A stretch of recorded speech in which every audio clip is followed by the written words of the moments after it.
ఈరోజు 8:30 సమయంలో వినుకొండ టౌన్లో జిలాని అనే వ్యక్తి తనకి రషీద్ అనే వ్యక్తికి ఉన్నటువంటి వ్యక్తిగత కక్షల వల్ల రషీద్ అనే వ్యక్తిని నరికి చంపడం జరిగింది.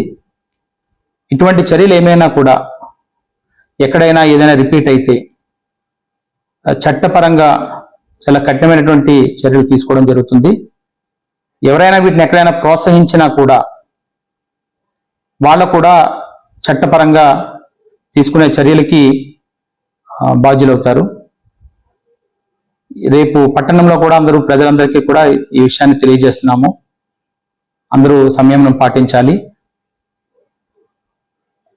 ఎటువంటి నేర చరిత్ర ఇకపై కనబడినా కూడా అది ఉపేక్షించడం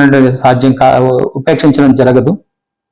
దీన్ని గమనించమని పోలీస్ నుంచి ఒక హెచ్చరిక అయితే ఖచ్చితంగా చేస్తున్నాము.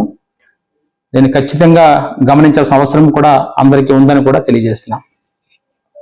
144 సెక్షన్ కూడా అది అమల్లోకి తీసుకుంటున్నాం. అక్కడ ఎవరు ఎటువంటి శాంతి భద్రతలకు విఘాతం కలిగించినా కూడా కఠినమైనటువంటి చర్యలు తీసుకుంటాం.